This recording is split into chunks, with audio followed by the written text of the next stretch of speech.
그날 아침의 기억은 여전히 생생합니다. 우산을 쓰기엔 애매하고 안 쓰자니 머리카락이 축축하게 달라붙는 서울의 전형적인 장마철 아침이었습니다. 저는 따뜻한 블랙커피 한 잔을 들고 오늘도 평범한 하루가 될 것이라는 어리석은 믿음을 품은 채 일찍 출근했습니다. 하지만 14층 대회의실에 불이 켜져 있는 것을 본 순간 무언가 잘못되었다는 것을 직감했어야 했습니다. 나쁜 일이 생길 징조가 아니라면 그렇게 이른 시간에 회의가 열릴 리 없으니까요. 하지만 본능은 도망치라고 아우성치는데도 저는 예의를 차리는 성격 탓에 그곳으로 걸어 들어갔습니다.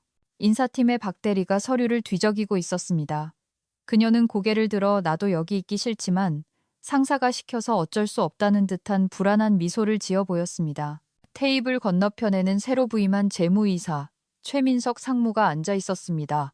그는 첫 10초 만에 상대방을 위축시키는 법을 아는 사람 특유의 자신감을 온몸으로 뿜어내고 있었습니다. 이지은 씨, 앉으세요. 그가 고개도 들지 않은 채 말했습니다.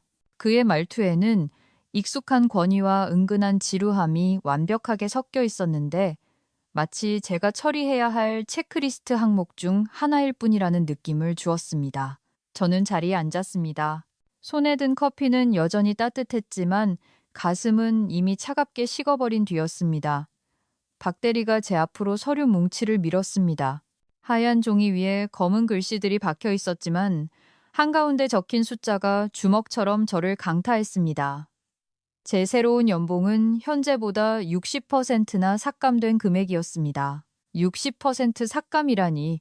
저는 누군가 웃음을 터뜨리며 이건 실수라거나 지껴진 농담이라고 말해주길 기다리며 그 숫자를 멍하니 바라보았습니다. 하지만 아무도 그러지 않았습니다. 최 상무는 마치 분기 보고서를 발표하듯 침착한 목소리로 헛기침을 했습니다. 시장 상황에 맞춰 구조조정을 진행 중입니다. 직책은 그대로 유지되지만 지속 가능한 경영 모델을 반영하여 급여 패키지가 조정되었습니다. 저는 그를 쳐다보고 다시 박 대리를 쳐다보았습니다. 박 대리는 금방이라도 저를 대신해 울 것 같은 표정이었습니다. 저는 천천히 물었습니다. 만약 제가 동의하지 않는다면요? 최 상무는 자신이 모든 패를 쥐고 있다고 생각하는 사람 특유의 미소를 지었습니다. 그럼 다른 선택지를 고려하셔도 좋습니다. 우리도 이해합니다. 방 안에는 기이한 침묵이 감돌았습니다. 창문을 두드리는 빗소리, 에어컨 돌아가는 소리, 심지어 테이블에서 펜이 굴러떨어지는 희미한 소리까지 들릴 정도였습니다. 작은 소리들이었지만 제게는 천둥처럼 크게 느껴졌습니다. 저는 서류를 내려놓고 미소 지었습니다. 검토할 시간이 24시간 필요합니다. 제 목소리는 차분했고 저 자신조차 그 점에 놀랐습니다. 박 대리는 숨 쉴 구멍이라도 찾은 사람처럼 고개를 빠르게 끄덕였습니다. 최 상무는 그저 좋습니다 라고 말하곤 다시 노트북으로 고개를 돌렸습니다. 저는 책상들이 늘어선 사무실을 걸어 나왔습니다. 제 연봉과 자존심의 절반이 난도질 당했다는 사실을 모르는 동료들은 계속해서 일하고 있었습니다. 저는 엘리베이터 버튼을 누르고 스테인리스 문에 비친 제 모습을 보았습니다. 겉으로는 침착해 보였지만 속은 무너져 내리고 있었습니다. 주차장으로 내려가 차에 탄 뒤에야 길고 떨리는 한숨을 내쉬었습니다. 마치 뺨을 한 대가 아니라 부드럽게 그리고 끊임없이 계속 맞는 기분이었습니다. 어떤 눈물로도 씻어낼 수 없는 종류의 모멸감이었습니다. 저는 핸들에 이마를 대고 지붕을 때리는 빗소리를 들었습니다. 빗방울 하나하나가 제가 아직 이름 붙이지 못한 무언가를 향해 카운트다운을 하는 것 같았습니다. 그러다 웃음이 터졌습니다. 건조하고 공허한 웃음이었죠. 이 모든 상황이 너무나 터무니없었으니까요. 10년을 바쳤습니다. 실패해가는 프로젝트를 살려냈고 불가능해 보이던 클라이언트를 붙잡았습니다. 그런데 이제 와서 제 가치가 60%나 떨어졌다고 말하는 겁니다. 시장 가치라니. 월세 낼 걱정을 해본 적 없는 사람들이나 할 법한 소리였습니다. 저는 휴대폰 잠금을 풀었습니다. 화면이 밝아지며 저와 딸 지민이가 바닷가에서 찍은 사진이 보였습니다. 바람에 머리카락이 흩날리는 채로 세상이 안전한 곳인 양웃고 있는 우리 둘. 지민이는 이것보다 더 나은 대우를 받을 자격이 있어. 제가 중얼거렸습니다. 한참 동안 저는 빗소리를 들으며 앉아 있었습니다. 음악도 극적인 조명도 없었습니다. 맛이 느껴질 정도로 짙은 침묵뿐이었죠. 그러다 저는 혼잣말처럼 혹은 듣고 있을 누군가를 향해 속삭였습니다. 난 그 서류에 서명하지 않을 거야. 시동을 걸고 주차장을 빠져나왔습니다. 밖으로 나온 서울 도심은 은색과 회색으로 일렁이고 있었습니다. 신호등 불빛이 젖은 아스팔트 위로 번져나갔습니다. 어디로 가야 할지 몰랐습니다. 집, 카페, 그 회사가 아닌 곳이라면 어디든 좋았습니다. 하지만 한 가지는 확실히 알았습니다. 그들은 자신들이 이길 거라고 확신하며 게임을 시작했습니다. 아직 제게 계획은 없었지만 그들이 원하는 대로 끝나게 두지 않겠다는 것만은 이미 결정했습니다. 빗속을 운전하며 여전히 축축한 손으로 핸들을 잡은 채 생각했습니다. 어딘가에 저처럼 차 안에 앉아 무시당하고 저평가받으며 자존심과 월급 사이에서 선택을 강요받은 누군가가 분명히 있을 거라고요. 만약 그런 적이 있다면 제 가슴 속의 침묵이 단순한 슬픔이 아니라는 걸 아실 겁니다. 그것은 당신의 가치가 실제보다 낮다고 통보받았을 때 느끼는 쓰라림입니다. 만약 지금 이 이야기를 듣고 계신다면 당신이 어디에 있는지 말해주세요. 차 안일 수도, 책상 앞일 수도, 끔찍한 하루를 보내고 잠 못 이루는 침대 위일 수도 있겠죠. 댓글을 남겨주세요. 저만 이런 일을 겪은 게 아니라는 걸 알 수 있게요. 왜냐하면 믿으세요. 이 이야기는 아직 끝나지 않았으니까요. 벼랑 끝에 몰린 사람들이 현명하게 다시 일어서는 이야기를 좋아하신다면 구독 버튼을 눌러주세요. 제가 곧 걸게 될 전화 한 통이 방금 들으신 모든 이야기를 서막에 불과하게 만들 테니까요. 그날 밤 저는 집으로 바로 가지 않았습니다. 목적지 없이 거의 1시간 동안 서울 시내를 운전했습니다. 비는 계속 내렸고 너무 지쳐서 아무것도 느낄 수 없는 제 심장 박동처럼 둔탁한 리듬으로 앞유리를 두드렸습니다. 저녁을 먹으러 엄마가 오기만을 기다리고 있을 딸 지민이가 있는 아파트로 들어갈 준비가 되지 않았다는 것만은 분명했습니다. 차창 밖으로 보이는 서울은 낯설어 보였습니다. 마치 제가 이곳에서 10년을 살지 않은 것처럼요. 모든 가게, 모퉁이, 익숙한 간판들이 갑자기 다르게 느껴졌습니다. 마치 그들 모두가 방금 무슨 일이 있었는지 알고 저를 묵묵히 동정하는 것 같았습니다. 저는 석촌호수 근처의 작은 카페에 멈췄습니다. 커피 향이 우비의 눅눅한 냄새와 섞였고 순간 울고 싶어졌습니다. 창밖을 멍하니 바라보며 모든 상황을 이해해보려 애썼습니다. 언제부터 제가 사람들이 힘들이지 않고 구석으로 몰아넣을 수 있는 사람이 되었을까요? 아마도 충성심이 곧 안전을 의미한다고 믿기 시작했을 때부터였겠죠. 순진하고도 대가가 비싼 생각이었습니다. 마침내 집에 도착했을 때는 저녁 8시가 다 되어가고 있었습니다. 불은 켜져 있었고 지민이는 소파에 앉아 낡은 스케치북에 색칠을 하고 있었습니다. 아이가 고개를 들어 웃을 때마다 온 세상이 부드러워지는 것 같았습니다. 저녁 먹었니? 목소리가 떨리지 않게 애쓰며 물었습니다. 응. 엄마 거 데워줄까? 아니야. 우리 딸. 엄마는 그냥 좀 피곤해. 지민이는 고개를 갸웃하며 제 얼굴을 살폈습니다. 선생님이 그러는데 슬플 때는 심호흡을 하고 10까지 세면 된대. 엄마도 해봤어?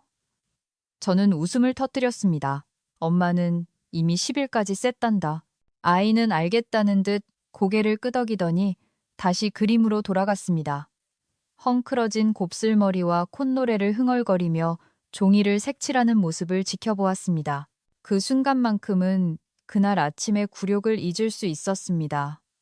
지민이가 잠든 후 저는 거실에 홀로 앉았습니다. 집안이 너무 조용해서 벽시계 초침 소리가 들릴 정도였습니다. 노트북을 열자 창백한 푸른 빛이 유리창에 반사되었습니다. 창밖의 서울은 여전히 비에 젖어 있었습니다. 저는 고용 계약서를 꺼냈습니다. 평소엔 주의 깊게 보지 않았던 문서였죠. 맨 아래쪽 한 줄을 보고 저는 숨을 멈췄습니다. 해고 후 경업 금지 조항 없음 제한 없음, 구속력 없음. 저는 그 문장을 3번이나 읽었습니다. 내면의 무언가가 꿈틀했습니다. 아주 작은 변화였지만 두려움의 안개 속에서 불꽃이 튀었습니다. 최상무가 시장 상황에 맞춘 조정이라고 말하던 모습이 떠올랐습니다. 합리적이라는 단어가 대리석 위를 구르는 돌처럼 매끄럽고 단단하게 제 머릿속을 울렸습니다. 그 말투는 저를 사람이 아니라 삭감해야 할 비용처럼 느끼게 만들었죠. 저는 노트북을 덮고 등받이에 기대어 창백한 천장을 응시했습니다. 10년 10번의 크리스마스, 수많은 밤을 새우며 일했던 시간들, 시스템이 다운되어 모두가 패닉에 빠졌을 때 마지막 백업 데이터를 복구하려 남았던 밤이 기억났습니다. 전임 대표님이 이지은 씨가 우리 회사를 살렸어요 라고 했던 말이 생각났습니다. 한때 그 말은 저를 자랑스럽게 했지만 지금은 비웃음만 나오게 했습니다. 휴대폰 화면이 밝아졌습니다. 법무팀에 있는 절친한 친구 혜진이었습니다. 아침에 무슨 일 있었다며 괜찮아? 겨우 60% 삭감이래. 협상은 없대. 5분 뒤 그녀에게서 전화가 왔습니다. 농담이지. 60%트라니. 걔네 미친 거 아니야? 도덕성을 상실했을 뿐이야. 제가 말했습니다. 혜진이 한숨을 쉬었습니다. 지은아, 아무것도 서명하지 마. 내 말 들어. 서명도, 이메일 답장도, 구두 합의도 하지 마. 너를 시험하는 거야. 알아. 제가 속삭였습니다. 하지만 나한텐 아이가 있고, 대출금도 있고, 지민이 병원비도 있어. 내가 그냥 관두지 못할 거라는 걸 걔네도 아는 거야. 바로 그래서 그러는 거야. 혜진이 말했습니다. 하지만 그럴 권리는 없어. 침착하게 있으면 내가 방법을 찾아볼게. 우리는 몇 분 더 통화했습니다. 전화를 끊었을 때 제 심장은 두려움 때문이 아니라 다른 이유로 빠르게 뛰고 있었습니다. 작은 믿음 조각이 돌아온 것입니다. 저는 침실로 가서 창가에 섰습니다. 가로등 불빛 아래 반짝이는 젖은 도시를 내려다보았습니다. 빗물에 반사된 빛이 긴 기억의 가닥처럼 아스팔트 위로 뻗어 있었습니다. 저는 속삭였습니다. 그들이 원하는 대로 이 이야기를 끝내게 두진 않겠어. 도심의 호라이즌 테크 사무실, 늦은 시간까지 불이 켜진 그곳에서 최상무와 박 대리가 은밀한 회의를 하고 있었습니다. 헬릭스 프로젝트, 정말 괜찮으신 건가요? 박 대리가 조용히 물었습니다. 만약 누가 알게 되면 아무도 모를 거야. 최상무가 말을 끊었습니다. 그의 어조는 날씨 이야기를 하듯 차분하고 평온했습니다. 이지은은 곧 나갈 거고 그녀가 사라지면 클라이언트 데이터가 어디로 흘러가는지 볼 수 있는 권한을 가진 사람은 아무도 없어. 박 대리는 침묵하며 고개를 숙였습니다. 최상무는 만족스러운 듯 입꼬리를 올렸습니다. 며칠만 더 그 여자를 조용히 시키면 돼. 도시 반대편 제 작은 아파트에서 저는 프로젝트 헬릭스가 모든 것을 터뜨릴 불씨가 될 줄은 꿈에도 모른 채였습니다. 서울의 빗소리와 옆방에서 들려오는 딸아이의 고른 숨소리 사이에서 그날 밤 제가 안 것이라곤 다시 노트북을 열고 진작 마주했어야 할 것을 배울 준비가 되었다는 것뿐이었습니다. 나를 존중하지 않는 곳을 떠나면서도 나 자신을 존중하는 마음을 잃지 않는 법을요. 잠을 이룰 수 없었습니다. 밤새 뒤척이며 창밖에 끊임없는 빗소리를 들었습니다. 마치 서울 전체가 제게 피로의 진정한 의미를 가르쳐 주기로 작정한 듯 했습니다. 지민이는 옆방에서 곤히 자고 있었고 그 평온한 숨소리가 질투날 정도였습니다. 청구서나 계약서, 제 가치를 엑셀시트에 한 줄로 전락시킨 양복 입은 사람들을 생각하지 않고 저렇게 쉴 수 있다면 얼마나 좋을까 싶었습니다. 새벽 4시쯤 일어나 커피를 내리고 노트북을 열었습니다. 일자리를 찾기 시작했습니다. 아니, 링크드인을 10분간 멍하니 바라보다 다시 닫았습니다. 한 회사에서 보낸 10년은 제 이력서를 추억이 가득한 스크랩북으로 만들어버렸지만 그건 누구도 고용하고 싶어 하는 종류의 것이 아니었습니다. 저는 관자놀이를 문지르며 아침엔 머리가 좀 더 맑아질 거라고 스스로를 위로했습니다. 그 아침이 제 예상과 전혀 다를 줄은 몰랐습니다. 오전 9시경 지민이를 학교에 데려다 주려고 억지로 몸을 일으키는데 전화가 울렸습니다. 모르는 번호였습니다. 그냥 음성사서함으로 넘길까 하다가 왠지 모를 이끌림에 전화를 받았습니다. 이지은 씨? 저 한동우입니다. 낮고 익숙한 목소리. 누구인지 기억해내는데 몇 초가 걸렸습니다. 한동우. 2년 전 호라이즌을 떠나 경쟁사인 에이펙스 시스템즈로 이직한 옛 동료였습니다. 동우 씨? 와, 정말 오랜만이네요. 서버 다운됐을 때 저 도와주신 게 2년 전쯤인가요? 그날 밤 물 대신 커피만 드시던 거 아직 기억나요. 그가 작게 웃었습니다. 시간 많이 뺏지 않을게요. 그런데 우리 회사 장태훈 대표님이 엔터프라이즈 클라이언트 경험 있는 사람을 찾고 계셔서요. 제가 지은 씨 이름을 말씀드렸습니다. 저는 얼어붙었습니다. 입안에 커피 맛이 변하는 것 같았습니다. 뭘 했다고요? 대표님도 호라이즌 상황 아세요? 인수합병이랑 최근 경영진 교체된 거요. 시장을 이해하고 기존 클라이언트들과 신뢰를 다시 쌓을 수 있는 사람이 필요하다고 하셔서 제가 적임자를 안다고 했죠. 저는 씁쓸한 웃음을 터뜨렸습니다. 동우 씨, 고마워요. 근데 아시다시피 저 아직 호라이즌 소속이에요. 적어도 내일까지는요. 그래서 오늘 이야기해야죠. 그가 망설임 없이 말했습니다. 대표님이 만나고 싶어 하세요. 부담 갖지 말고 그냥 커피나 한잔하죠. 내일 오전 10시 역삼동 파이낸스 센터 1층 카페에서요. 절 믿으세요. 후회 안 하실 겁니다. 제가 대답하기도 전에 그가 목소리를 낮췄습니다. 지은 씨, 그들이 당신에게 무슨 짓을 했는지 알아요. 믿으세요. 장 대표님은 그들과 다릅니다. 전화가 끊겼고 저는 심장이 비정상적으로 뛰는 채로 서 있었습니다. 컵을 내려놓고 냉장고에 붙은 지민이의 사진을 힐끗 보았습니다. 제 아내 일부는 위험을 감수하지 말라고 속삭였습니다. 하지만 수년 동안 묻어두었던 다른 일부는 어차피 저질러 봐라고 말했습니다. 다음 날 아침, 서울에는 뜻밖에도 햇살이 비쳤습니다. 저는 흰 블라우스에 회색 재킷을 입고 약속 장소에 15분 일찍 도착했습니다. 무너지는 삶을 가까스로 붙잡고 있는 엄마가 아니라 다시 전문가가 된 듯한 기분을 느끼게 해주는 옷차림이었죠. 카페는 간 내린 에스프레소와 따뜻한 와플 냄새로 가득했고 그라인더 소리가 부드러운 재즈 선율과 섞여 들렸습니다. 창가 자리에 앉아 시계를 확인하지 않으려 애썼습니다. 문이 열리고 한동우 씨가 들어왔습니다.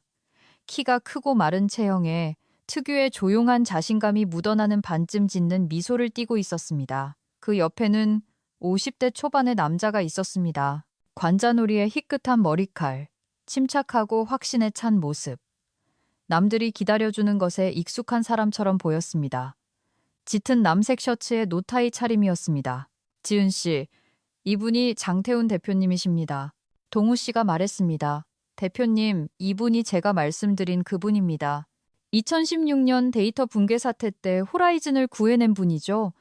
아, 장 대표가 악수를 청하며 말했습니다. 3년 연속 클라이언트를 뺏기지 않아서 제가 계약 3건이나 놓치게 만든 그분이군요. 드디어 뵙네요. 제가 웃었습니다. 그건 죄송하게 됐습니다. 아닙니다. 경쟁사를 비참하게 만들 줄 아는 사람. 좋아합니다. 그가 자리에 앉으라고 손짓했습니다. 동우한테 대충 듣긴 했지만 본인한테 직접 듣고 싶군요. 호라이즌에 무슨 일이 있는 겁니까? 제가 망설이자 그가 덧붙였습니다. 그들이 저를 불러서 종이 한 장을 내밀더군요. 연봉을 60% 깎겠다고요. 받아들이거나 나가라고. 장 대표가 눈썹을 치켜 올렸습니다. 60%네요? 제가 우리 회계팀한테 커피값을 60% 줄이라고 하면 아마 사무실에 불을 지르려 할 텐데요. 며칠 만에 처음으로 진짜 웃음이 터졌습니다. 저도 불을 지를까 생각했지만 변호사 비용이 더 나올 것 같아서 참았습니다. 그가 미소 지었습니다.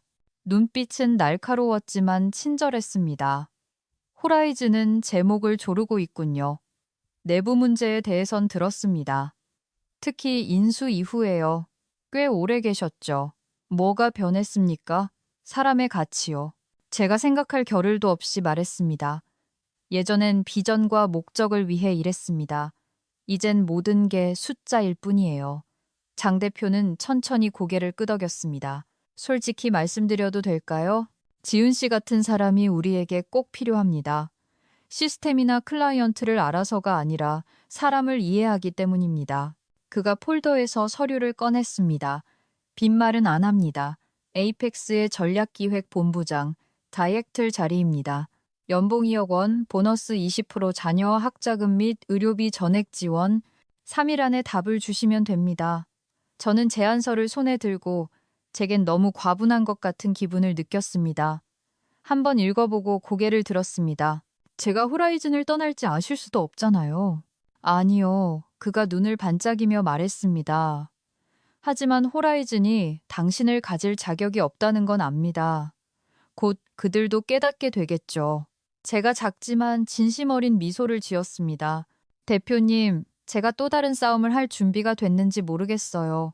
그가 어깨를 으쓱했습니다. 그럴지도 모르죠. 하지만 당신이 이야기하는 걸 보면 본인이 믿는 것보다 훨씬 더 준비가 되어 보입니다. 아직 인정하지 않았을 뿐이죠. 밖으로 나왔을 때 햇살이 유리창에 남은 빗방울을 비추며 보도블록 위에 반짝이는 빛을 흩뿌리고 있었습니다. 저는 모퉁이에 멈춰서서 손에 든 제안서를 바라보았습니다. 이건 단순한 일자리가 아니었습니다. 탈출구였고 저와 제 딸을 위해 더 나은 선택을 할 권리가 있다는 걸 상기시켜주는 증거였습니다. 집으로 돌아가는 길에 혜진에게 전화했습니다. 혜진아, 오늘 저녁에 시간 되면 와인 좀 사와. 할 이야기도 있고 어쩌면 결정을 내려야 할지도 몰라. 제가 몰랐던 것은 바로 그 순간 호라이즌의 도심 사무실에서 최상무가 인사팀 보고서를 검토하다가 이지은 외부 접촉, 경쟁사 추정이라는 내부 메모를 발견했다는 사실이었습니다. 그의 입술이 살짝 비틀렸습니다. 나보다 똑똑하다고 생각하나, 이지은? 그가 중얼거렸습니다. 누가 이 게임에서 이기는지 두고 보자고. 저는 한 가지만 알고 있었습니다. 제가 수년 만에 가장 현명한 일을 저질렀다는 것을요. 제 가치를 60%나 깎을 수 있다고 믿는 곳에서 벗어나는 첫걸음이었습니다. 그리고 숱한 밤을 지새운 끝에 처음으로 아주 작은 평화를 느꼈습니다.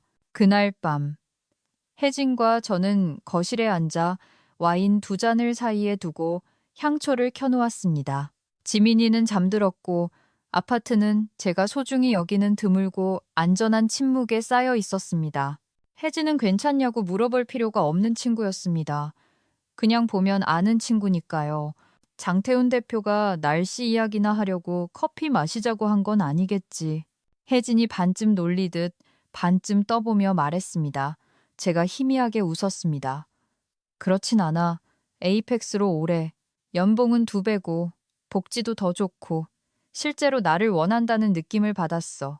그런데 넌 아직도 고민 중이구나. 당연하지. 내가 수락하면 최상무는 길길이 날뛸 거야. 이미 날 쫓아낼 구실을 찾고 있는데 거절하면 60% 삭감된 월급을 받고 남아야 해. 패턴 보이지? 질식해서 죽는 거랑 벽에 머리를 박는 것 중에 고르는 꼴이야.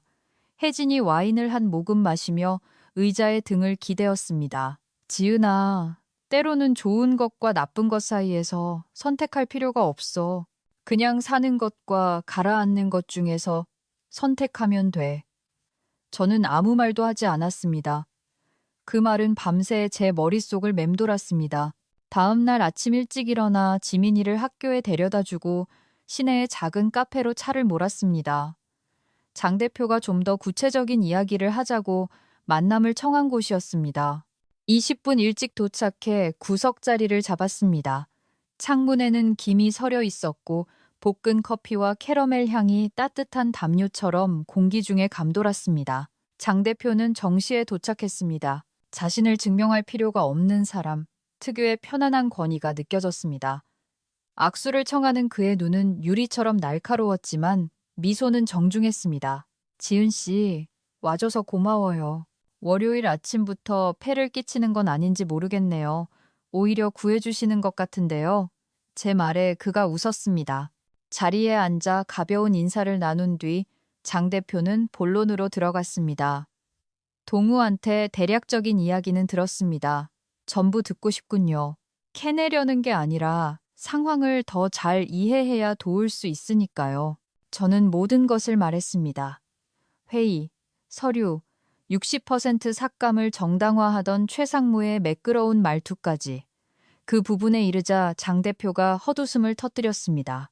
시장 반영이라 호라이즌은 자기들이 다이소라도 운영한다고 생각하나 보군요. 저도 따라 웃었습니다. 그러다 목소리가 부드러워졌습니다. 10년을 바쳤어요. 그들은 제 수입만 뺏어간 게 아니에요. 제가 가치 있는 사람이라는 믿음을 뺏어갔어요. 그게 제일 아파요. 장 대표는 천천히 고개를 끄덕였습니다. 단순한 동정이 아니라 깊이 생각하는 듯 했습니다. 지은 씨 같은 사람이 진짜 자산이라는 걸 아십니까? 시스템도 도구도 아니에요. 사람입니다. 하지만 호라이즌 같은 회사는 항상 너무 늦을 때까지 그 사실을 잊어버리죠. 그가 서류 가방에서 두툼한 봉투를 꺼내 테이블 위에 놓았습니다. 정식 제안서입니다. 압박하려는 게 아니라 우리가 진지하다는 걸 보여드리고 싶어서입니다. 봉투를 열어 훑어보았습니다. 전략제휴 담당 상무, 기본 연봉 2억 2천만 원, 성과급 20% 자녀 의료비 전액 지원, 12개월 후 스톡옵션 제공. 목이 탔습니다.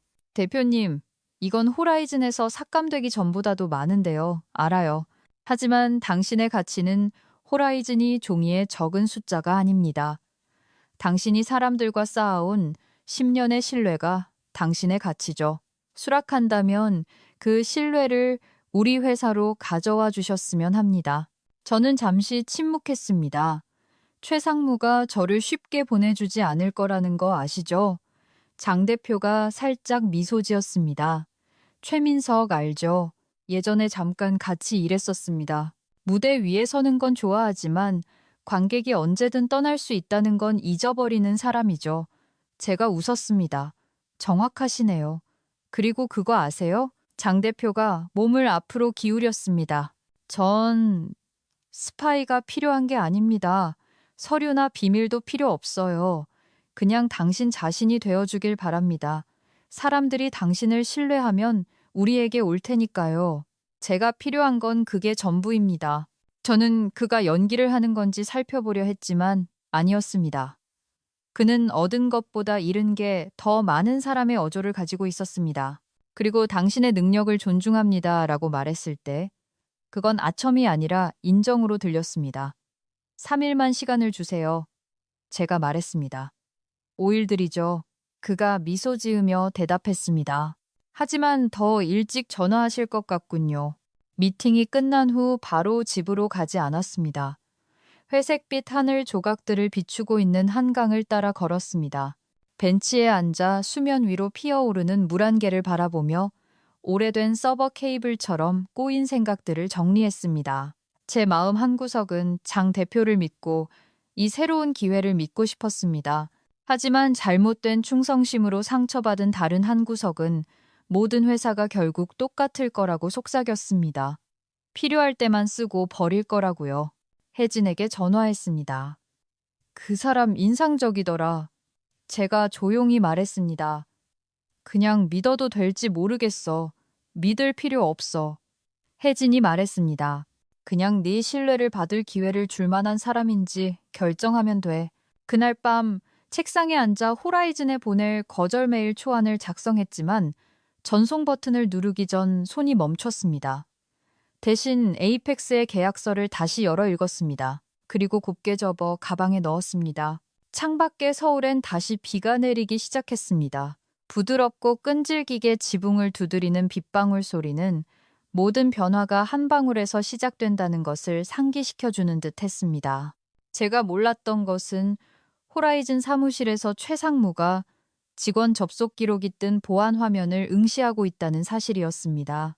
이지은 외부 저장 장치 연결됨이라는 문구가 오후 3시 42분에 깜빡였습니다.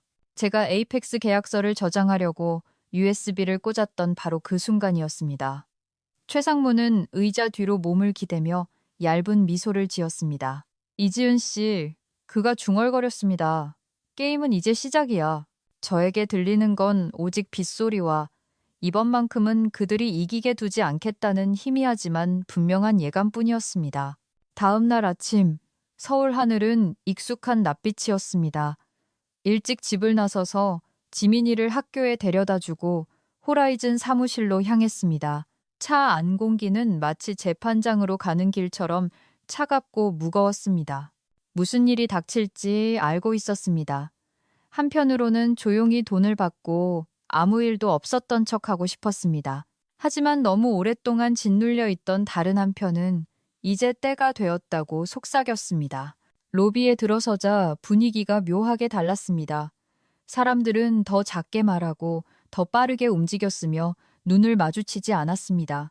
호라이즌에서 그건 항상 첫 번째 신호였습니다. 폭풍이 오고 있다는 뜻이죠. 탕비실 옆에 서 있던 박 대리가 저를 보자 시선을 아래로 깔았습니다. 제가 다가가 조용히 물었습니다. 무슨 일 있어요? 그녀는 망설이다 속삭였습니다. 최 상무님이 데이터 접속 기록을 확인하고 계세요. 클라이언트 정보 유출 이야기가 돌아요. 제가 인상을 찌푸렸습니다. 유출이라뇨? 박 대리는 불안한 듯 눈동자를 굴리며 고개를 끄덕였습니다. 심각하대요. 그리고 지은 씨에 대해 묻고 다니셨어요. 누군가 의자를 발로 차버린 듯 심장이 철렁했습니다. 뭐라고 물으시던가요? 시스템 외부로 파일을 복사했냐고요? 아니라고 했지만 믿지 않으세요. 저는 천천히 숨을 쉬며 침착함을 유지했습니다. 당연히 최상무가 움직인 겁니다. 제가 나갈 거라면 구실이 필요했을 테니까요. 저를 희생양으로 만들기에 충분히 큰 명분. 데이터 유출 혐의는 제 평판을 파괴하기에 완벽했고 증거가 없어도 될 만큼 모호했습니다. 상무실에 들어갔을 때 최상무는 이미 와 있었습니다. 반쯤 닫힌 유리문, 반쯤 내려진 블라인드, 차가운 아침 빛이 돌처럼 굳은 그의 얼굴을 비추고 있었습니다. 이지은 씨, 진심이라고는 느껴지지 않는 차분한 목소리로 그가 말했습니다. 왔군요. 앉으세요. 저는 등을 곧게 펴고 앉았습니다. 어젯밤 시스템에서 클라이언트 데이터가 복사된 걸 발견했습니다. 당신 계정으로 연결된 USB 장치를 통해서요. 설명할 수 있습니까? 저는 그의 눈을 똑바로 쳐다보았습니다. 제 개인 드라이브입니다. 내부 검토용으로 계약서 초안과 성과 보고서를 저장했을 뿐입니다. 아, 그가 고개를 기울이며 희미하게 웃었습니다. 무슨 내부 검토요? 본인의 업무 내용을 백업할 권리가 있다고 생각하시나 보군요. 최상무가 킬킬거렸습니다. 생각이 많으신 것 같은데 잊으셨나 봅니다. 여기서 하는 모든 일, 당신의 업무를 포함해서 전부 호라이즌의 소유입니다. 손바닥에 땀이 나는 게 느껴졌지만 내색하지 않았습니다. 제가 잘못한 게 있다고 생각하시면 로그를 확인해 보세요. 숨길 건 없습니다. 오, 그럴 겁니다. 그가 중얼거렸습니다. 그리고 당신의 미래에 대해 신중하게 생각하는 게 좋을 겁니다. 에이펙스에서 채용 중이라던데 내 사람들에게 꽤 관심이 많은 모양이더군요. 마지막 말은 돌멩이처럼 날아와 얼굴을 때리는 것 같았습니다.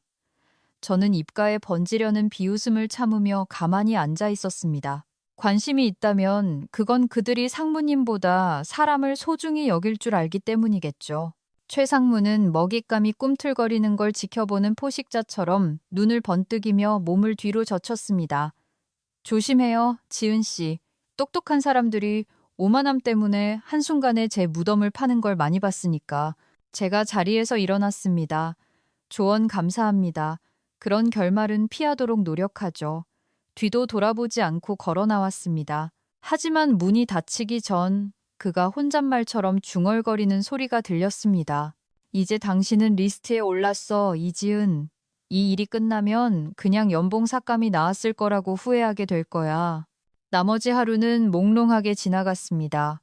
아무도 말을 걸지 않았지만 침묵은 긴장감으로 팽팽했습니다. 소문은 빠르게 퍼졌습니다. 최상무가 저를 에이펙스의 클라이언트 데이터를 유출한 혐의로 의심하고 있다는 소문이었습니다. 곁눈질과 제가 지나갈 때 멈추는 속삭임들이 느껴졌습니다. 늦은 오후, IT팀에서 이메일이 떴습니다. 귀하의 계정은 보안 검토 중입니다. 로그아웃하거나 기기를 종료하지 마십시오. 저는 등받이에 기대며 숨을 내쉬었습니다. 예상대로였습니다. 최상무는 더럽게 플레이하고 있었지만 한 가지를 잊고 있었습니다.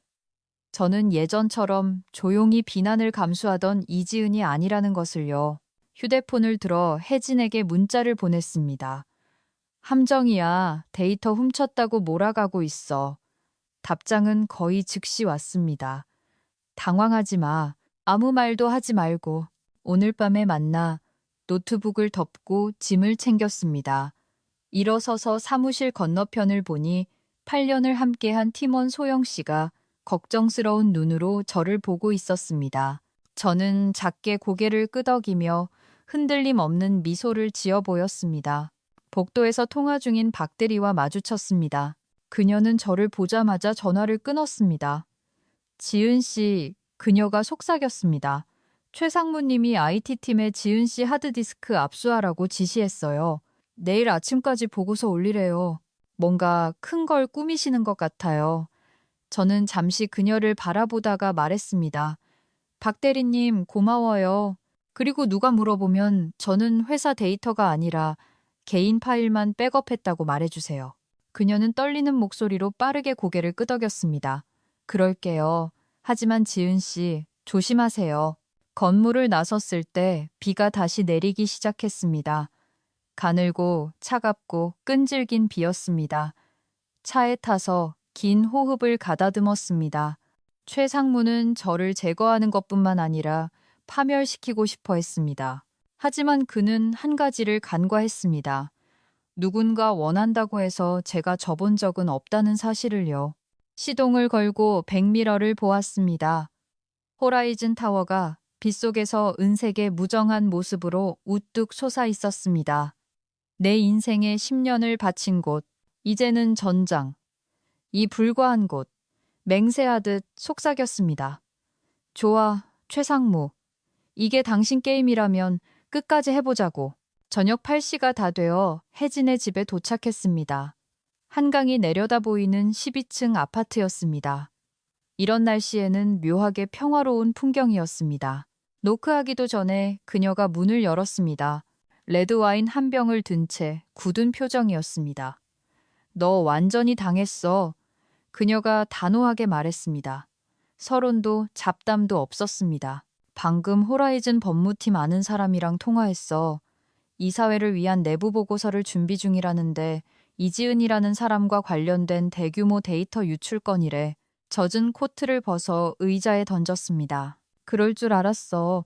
더 큰 걸 덮으려고 나한테 뒤집어 씌우는 거야. 혜진이 와인을 2잔 따르고 한 잔을 제 쪽으로 밀었습니다. 프로젝트 헬릭스 들어본 적 있어? 제가 얼어붙었습니다. 헬릭스? 아니, 그게 뭔데? 최상무의 새로운 프로그램이야. 불법으로 사용자 정보를 수집하는 데이터 마이닝 프로젝트지. 호라이즌은 현금이 부족해. 그래서 싱가포르에 있는 회사랑 고객 데이터를 파는 비밀 계약을 맺었어. 손에 쥔 와인잔을 꽉 잡았습니다. 한기가 스며들었습니다. 맙소사. 정확해. 혜진이 말했습니다. 그리고 너를 유출범으로 몰면 시스템 감사를 할 명분이 생겨. 헬릭스의 진짜 로그를 지우고 외부에서 알기 전에 흔적을 없애버리는 거지. 모든 퍼즐이 맞춰졌습니다. 저는 부수적인 피해자가 아니라 위장막이었습니다. 의자에 몸을 기대며 헛웃음을 흘렸습니다. 최상무 개, 재무일 그만두면 범죄 영화 감독해도 되겠네. 혜진이 진지한 표정으로 맞은편에 앉았습니다. 지은아, 가만히 있으면 안 돼. 그들이 먼저 움직이면 내 이름은 끝장이야. 내가 도울 수 있지만 빨리 결정해야 해. 고소하고 싶진 않아. 제가 말했습니다. 지루한 법정 싸움은 싫어. 난 그냥 진실이 밝혀지길 원해. 그럼 전공법으로 가. 혜진이 말했습니다. 아직 예전 시스템 접속 권한 있지. 헬릭스 증거 찾으면 내가 공정거래위원회 데이터 보안 부서로 보낼게. 조사가 시작되면 최상무도 데이터를 삭제할 시간이 없을 거야. 잠시 침묵이 흘렀습니다. 두렵기도 하고 짜릿하기도 했습니다. 만약 걸리면 제가 물었습니다. 그럼 적어도 무릎 꿇고 빌다가 끝나는 게 아니라 서서 싸우다 쓰러지는 거지. 혜진이 말했습니다. 그날 밤 그녀의 집을 나와 차에 잠시 앉아 있었습니다. 비는 그쳤고 아스팔트 위로 옅은 안개가 피어오르고 있었습니다. 길 건너 한강은 도시의 불빛을 수천 개의 깨진 거울처럼 반사하고 있었습니다. 지민이 아이의 미래, 안전, 그리고 10년의 충성심과 피로 끝에 드디어 홀로 서는 법을 배우고 있는 저 자신을 생각했습니다. 휴대폰을 들어 장 대표에게 문자를 보냈습니다. 곧 뵙고 싶습니다. 중요합니다. 5분도 안 되어 전화가 왔습니다. 지은 씨, 괜찮아요? 확실하진 않지만 호라이즌이 대표님이 아셔야 할 무언가를 숨기고 있는 것 같습니다. 잠시 침묵 후 낮고 침착한 그의 목소리가 들렸습니다. 내일 아침 7시에 에이펙스 사무실로 와요. 그리고 지은 씨, 나한테 전화했다는 거 아무한테도 알리지 말고요. 다음 날 아침 해가 뜨기도 전에 에이펙스에 도착했습니다. 엘리엇 베이 대신 한강이 내려다 보이는 새로운 유리타워 21층에 그들의 사무실이 있었습니다. 그곳의 공기는 달랐습니다. 깨끗하고 살아있고 부패와는 거리가 멀었습니다. 장 대표는 작은 회의실에서 커피 한 잔을 둔 채 기다리고 있었습니다. 앉아요. 그가 말했습니다. 다 이야기해보세요. 저는 최상무, 프로젝트 헬릭스, 그리고 함정에 대해 모두 말했습니다. 이야기를 마치자 그는 잠시 테이블을 가볍게 두드리며 침묵했습니다. 증거 있습니까?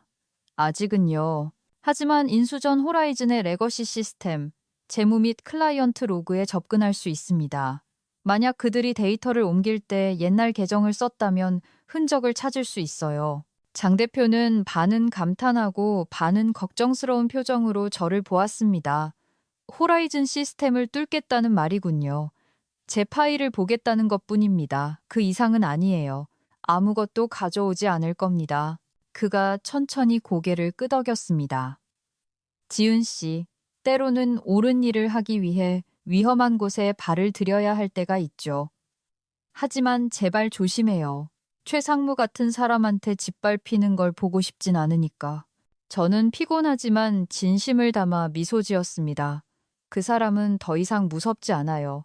아무것도 하지 않는 게 무서울 뿐이죠. 장 대표가 일어서서 문으로 걸어가다가 뒤돌아보았습니다. 만약 뭔가 찾으면 가지고 있지 말고 내게 보내요. 법무팀 대기시켜 놓겠습니다. 우리가 당신을 보호할 겁니다. 감사합니다. 제가 말했습니다. 고마워할 거 없어요. 그가 부드럽게 대답했습니다. 호라이즌이 뺏어간 존엄성을 되찾는 과정이라고 생각해요. 그날 오후 저는 두 얼굴을 가진 사람처럼 호라이즌으로 걸어 들어갔습니다. 내부 감사에 협조하는 직원, 그리고 조용히 폭로를 준비하는 여자, 컴퓨터를 켜고 옛 네트워크에 접속했습니다. 로그는 끝도 없었지만 어디를 봐야 할지 알고 있었습니다. 등록되지 않은 IP 주소로 클라이언트 서버에서 전송된 아웃바운드 데이터 패킷, 3시간 후 HX1이라는 코드가 붙은 첫 번째 문자열을 찾았습니다. 시간은 오전 3시 12분. 승인자 V. 헤일. 심장이 쿵쾅거려 의자 깊숙이 몸을 기댔습니다. 최민석 상무. 그가 도난당한 클라이언트 데이터가 포함된 바로 그 전송을 승인한 장본인이었습니다. 파일을 백업하고 삼중 암호화를 한 뒤 혜진과 장 대표에게 사본을 보냈습니다. 제목도 내용도 없이 딱 3단어만 적었습니다. 이게 헬릭스야. 전송 버튼을 누를 때 손이 미세하게 떨렸습니다.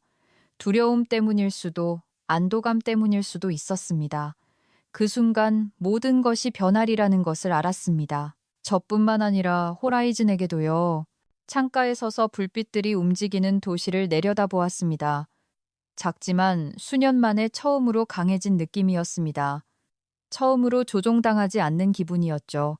그리고 맹세했습니다. 최상무가 저를 희생양으로 삼을 계획이라면 그가 영혼을 팔아 숨기려 했던 바로 그 데이터에 의해 제국이 무너지는 꼴을 똑똑히 보게 해주겠다고요. 다음 날 아침, 호라이즌 내부의 공기는 칼로 베어질 듯 팽팽했습니다. 침착해 보이려 노력하며 걸어 들어갔지만 근본적인 무언가가 바뀌었음을 알 수 있었습니다. 내부 조사 소문은 회사 전체에 퍼졌고 제 이름이 그 중심에 있었습니다. 박 대리는 저와 눈을 피했습니다. 소영 씨는 걱정스런 눈빛을 보냈고 최 상무는 피냄새를 맡은 포식자처럼 차분한 자신감을 두르고 나타났습니다. 이지은 씨, 제가 자리에 앉자 그가 불렀습니다. 잘 됐군, 왔네요. 얘기 좀 합시다. 14층 대회의실은 얼음장처럼 차가웠습니다. 에어컨 바람에 블라인드가 희미하게 흔들리는 소리가 들렸습니다. 인사팀의 정 차장도 창백한 얼굴로 입을 굳게 다문 채 앉아 있었습니다.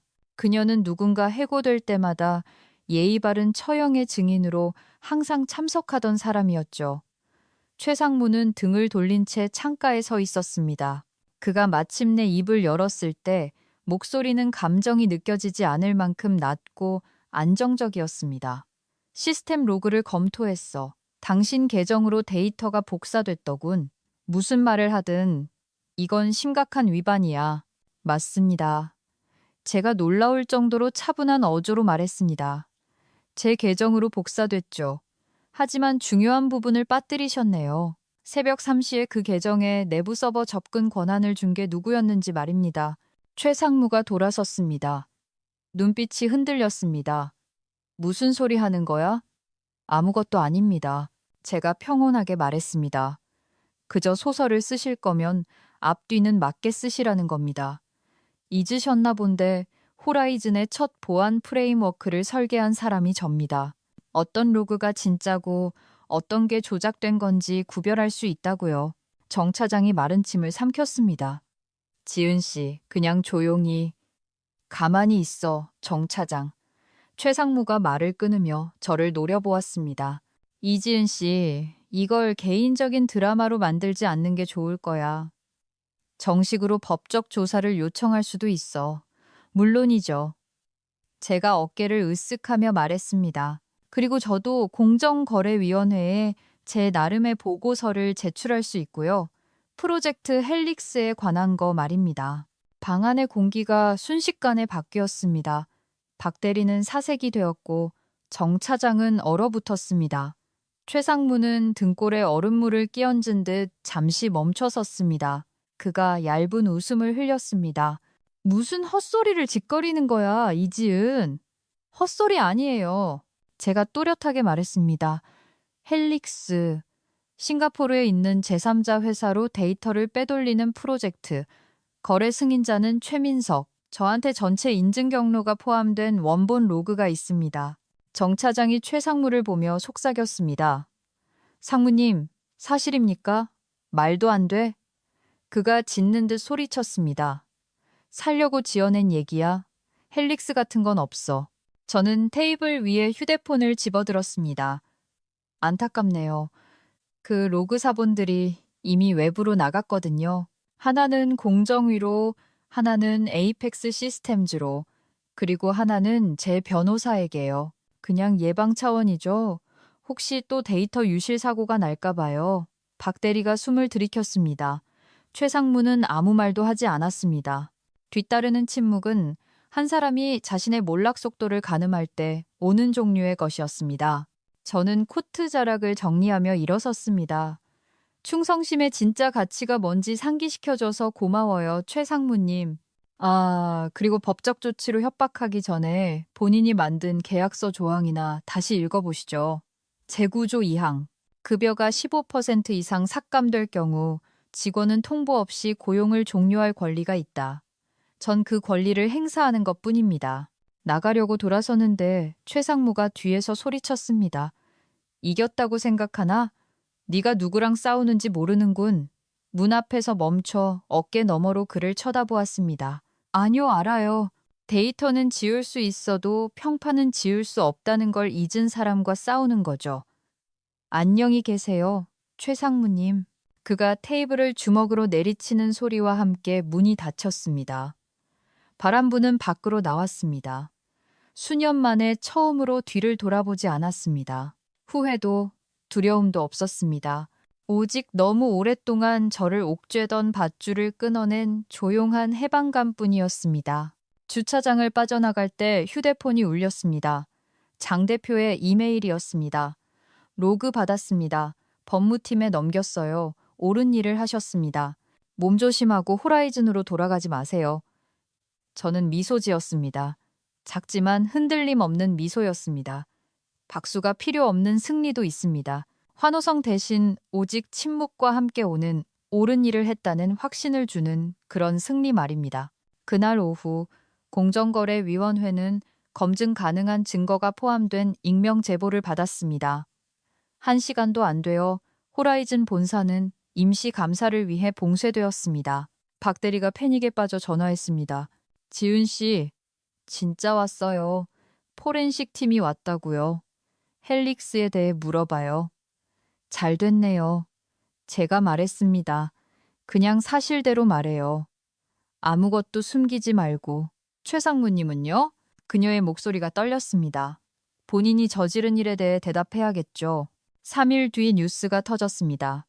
호라이즌 테크, 고객 데이터 위반 혐의로 조사 착수, 재무이사 직무 정지. 저는 침묵 속에 헤드라인을 읽었습니다. 지민이는 아침 식사 자리에서 머리를 헝클어트린 채 만화를 보며 킬킬거리고 있었습니다. 휴대폰을 내려놓고 아이 머리를 넘겨주었습니다. 끝났어, 우리 딸. 제가 말했습니다. 그 나쁜 회사 말이야, 엄마? 응. 하지만 더 좋은 곳을 찾았어. 지민이가 씩 웃었습니다. 그럼 엄마가 이긴 거야? 비가 완전히 그친 창밖을 내다보았습니다. 아니, 얘야. 제가 작은 미소를 지으며 말했습니다. 이긴 게 아니란다. 그냥 다른 사람들이 날 대신해서 지게 놔두는 걸 그만둔 거야. 그날 오후 에이펙스에서 장 대표를 만났습니다. 그는 온화한 미소와 진심 어린 존중이 담긴 표정으로 저를 맞이했습니다. 공식적으로 당신이 합류했으면 합니다, 지은 씨. 그가 말했습니다. 헬릭스 때문이 아니라 당신이 일을 처리한 방식 때문입니다. 침착하고 정확하게 피 흘리지 않고 해야 할 일을 했을 뿐입니다. 바로 그게 당신의 가치죠. 그가 새 사원증을 건넸습니다. 에이펙스 전략 제휴 상무 이지은 매끄러운 플라스틱에 비친 제 모습을 보았습니다. 같은 얼굴이지만 더 밝고 단단하고 눈빛에 무언가 빛나는 사람이 있었습니다. 장 대표를 돌아보며 말했습니다. 최 상무가 언젠가 저한테 그랬죠. 절대 이길 수 없는 게임을 하고 있다고요. 장 대표가 미소 지었습니다. 틀렸군요. 당신은 그 사람의 게임에서 이긴 게 아니에요. 룰을 바꿔버린 거지. 그 순간 저는 깨달았습니다. 모든 폭풍, 모든 굴욕, 모든 추락이 이 순간을 위한 것이었음을 과거의 폐허 속에 서서 제가 단순히 살아남은 게 아니라 모든 것을 되찾았다는 사실을요. 에이펙스에 정식 출근한 지 2주 후 제 삶은 새로운 리듬을 찾았습니다. 더 안정적이고 밝고 조용하며 무엇보다 평화로운 리듬을요. 아침마다 지민이를 학교에 데려다 주었습니다. 서두르지 않았고 가슴을 짓누르는 무게도 없었습니다. 아이는 항상 교문으로 들어가기 전 제 손을 꼭 잡았다가 뒤돌아 웃어주었습니다. 호라이즌에서의 피로 속에 묻혀 수년간 보지 못했던 그런 미소였습니다. 오후에는 햇살 가득한 사무실에서 일했습니다. 빽빽한 책상도 팀워크를 가장한 한숨 소리도 없었습니다. 에이펙스 사람들은 자신감 있게 일했지만 자유로웠습니다. 누구도 감시하지 않았고 실수할까봐 두려워하지 않았습니다. 장 대표는 제게 주요 클라이언트 3곳을 배정했습니다. 그중 한 곳의 이름을 보고 커피를 뿜을 뻔했습니다. 미래테크. 제가 호라이즌에서 8년 동안 담당했던 곳이었습니다. 자기들보다 제가 그 회사를 더 잘 이해야 한다고 말하곤 했죠. 저는 한참 동안 그 이름을 바라보았습니다. 승리감도 만족감도 아닌 서로 다른 폭풍을 견뎌내고 살아남은 옛 친구를 만난 듯한 씁쓸하고도 달콤한 기분이었습니다. 장 대표가 다가왔습니다. 아는 곳이죠. 제가 담당했던 곳이에요. 최상무가 절 공격한 가장 큰 이유였을 겁니다. 완벽하군요. 그가 웃었습니다. 방금 이메일이 왔거든요. 계약을 전부 에이펙스로 옮기겠답니다. 단 조건이 하나 있어요. 무슨 조건이요? 그가 씩 웃었습니다. 정확히 이렇게 썼더군요. 이지은 상무가 담당하는 한. 저는 의자에 기대어 조용히 웃었습니다. 승리의 웃음이 아니라 마침내 정의가 숨을 내쉬는 조용한 소리였습니다. 늦은 오후 전화가 울렸습니다. 모르는 번호였습니다. 망설이다 받았습니다. 이지은 씨입니까? 네, 접니다. 호라이즌 법률 고문 박 변호사입니다. 공정위 공식 대응 전에 회사 차원에서 내부 중재 절차를 시작한다는 걸 알려드리려고 전화했습니다. 협상하고 싶어 합니다. 뭘 협상하겠다는 거죠? 전 CFO 최민석 씨는 정직되었습니다. 새 이사회는 조용히 해결하고 싶어 합니다. 신고를 취하해 주시면 복직도 고려하고 있습니다. 저는 작지만 차가운 웃음을 터뜨렸습니다. 복직이라뇨. 제가 방금 검찰 수사에서 구해낸 그곳으로요? 제가 생매장당할 때 침묵했던 사람들 밑에서 일할 생각 없습니다. 지은 씨, 그가 조심스럽게 말했습니다. 호라이즌은 정신적 피해 보상금도 지급할 용의가 있습니다. 돈은 필요 없습니다, 변호사님. 제가 말을 잘랐습니다.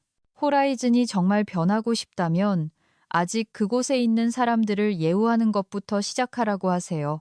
소영 씨나 준호 씨 같은 최상무가 엑셀 숫자로 취급했던 사람들 말입니다. 그는 잠시 침묵하다 한숨을 쉬었습니다. 알겠습니다. 그래도 축하드립니다, 이지은 씨. 당신이 해낸 일을 해낼 수 있는 사람은 많지 않아요. 전화를 끊자 안도감이 아닌 묘하고 안정된 고요함이 느껴졌습니다. 그날 저녁 부엌에서 지민이가 숙제하는 모습을 지켜보았습니다. 아이는 공책에 끄적이다가 고개를 들었습니다. 엄마, 옛날 회사 미워? 저는 망설였습니다. 아니, 미워하지 않아. 그냥 좀 안타까워. 뭐가? 엄마가 너무 오래 있었거든. 그들이 변할 거라고 생각하면서. 하지만 엄마가 안 나왔으면 좋은 사람들 못 만났잖아, 그치? 제가 웃었습니다. 맞아. 그리고 나오지 않았으면 엄마가 얼마나 강한지 절대 몰랐을 거야. 며칠 후 뉴스가 나왔습니다.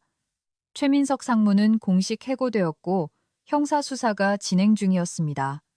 업계에서는 오만이 어떤 대가를 치르는지에 대해 수군거렸습니다.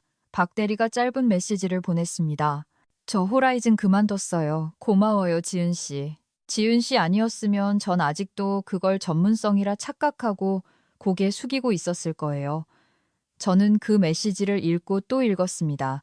자랑스러워서가 아니라 때로는 옳은 일을 하는 것이 나만 구하는 게 아니라 다른 사람에게도 문을 열어준다는 사실을 상기시켜 주었기 때문입니다. 한 달 후, 저는 연례기술 컨퍼런스 연설을 위해 뉴욕으로 날아갔습니다.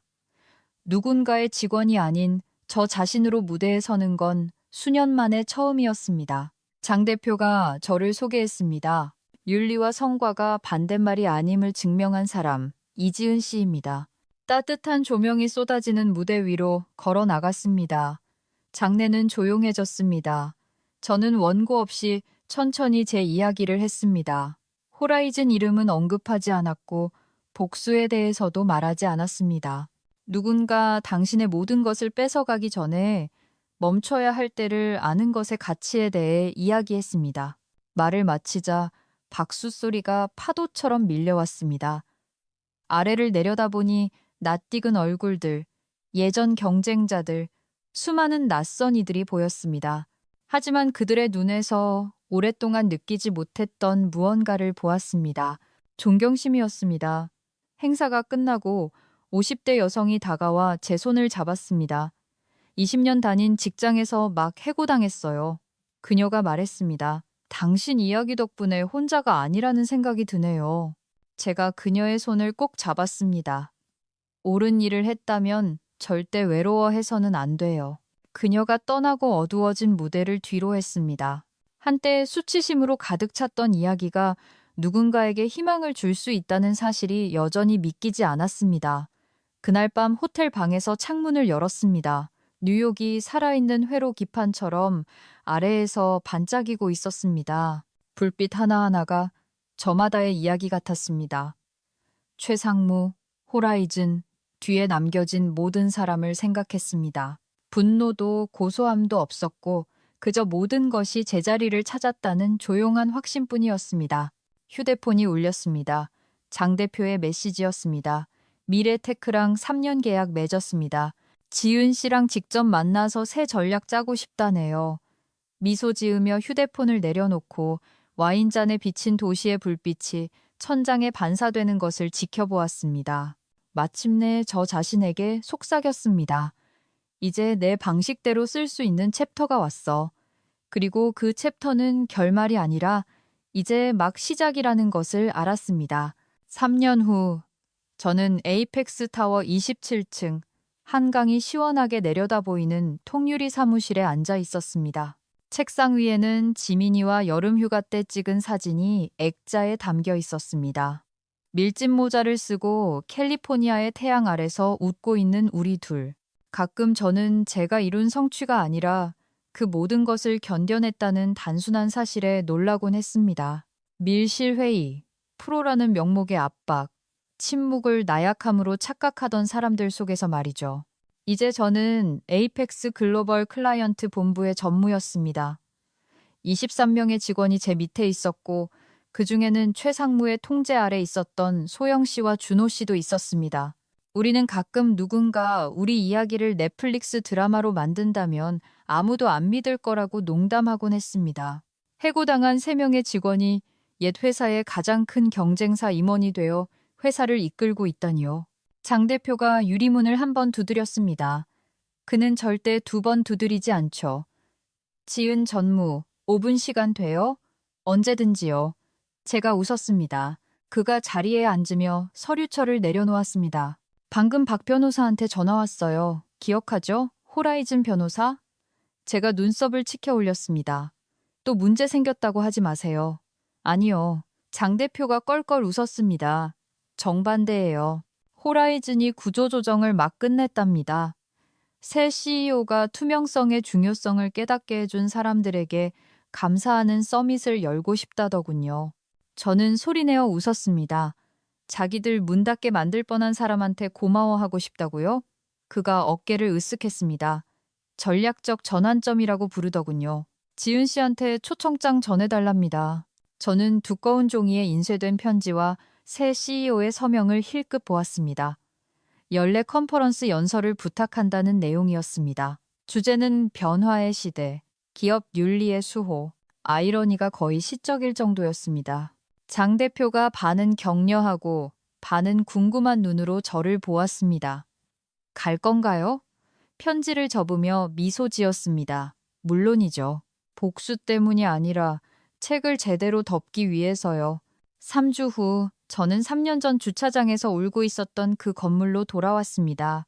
호라이즌 로고는 바뀌었고 새 페인트 칠에 화분도 새로 놓였지만 로비 냄새는 똑같았습니다. 광택나는 나무 냄새와 비싼 바닥 청소제 냄새. 진행자가 저를 대강당으로 안내했습니다. 100명이 넘는 직원들이 자리를 채우고 있었습니다. 사회자가 정중하게 소개했습니다. 에이펙스 글로벌 파트너십 전무이자 전 호라이즌 이사 이지은 님입니다. 무대로 걸어 올라갔습니다. 긴장도 떨림도 없이 그저 고요했습니다. 청중 속에 낯익은 얼굴들이 보였습니다. 나이는 들었지만 왠지 더 부드러워 보였습니다. 3번째 줄에 앉은 박 대리가 보였습니다. 그녀가 미소 지으며 고개를 끄덕였습니다. 저는 천천히 입을 열었습니다. 저는 이곳에서 일했었습니다. 열심히 일하고 충성을 다하면 보호받을 수 있을 거라고 믿었죠. 회사가 가족 같다고 생각했습니다. 하지만 단순한 진리를 배웠습니다. 회사는 가족이 아닙니다. 파트너십이죠. 그리고 파트너십은 양쪽이 서로의 가치를 존중할 때만 건강하게 유지됩니다. 장내가 조용해졌습니다. 제가 떠날 때 아무것도 가져가지 않았습니다. 파일도 데이터도 없었죠. 오직 제 것만 챙겼습니다. 제 정직함, 제 평판, 그리고 더 나은 대우를 받을 자격이 있다는 믿음. 그 믿음이 오늘 저를 이 자리에 있게 했습니다. 저는 청중을 둘러보았습니다. 이 방에 계신 분 중 누구라도 자신의 목소리가 닿지 않거나 저평가받고 있다고 느낀다면 이걸 기억하세요.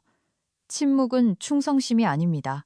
그건 그저 다른 누군가가 듣고 싶어 하는 종류의 동의일 뿐입니다. 박수가 터져 나왔습니다. 요란하지 않지만 꾸준하고 진심 어린 박수였습니다. 저는 고개를 끄덕이고 무대를 내려왔습니다. 나가는 길에 박 대리가 따라와 제 손을 잡았습니다. 고마워요, 지은 씨. 정말 몰라보게 변했어요. 회사도요. 저는 그녀의 손을 부드럽게 잡았습니다. 그랬으면 좋겠네요. 가끔 사람들은 모든 걸 잃어봐야 진짜 중요한 걸 지키는 법을 배우니까요.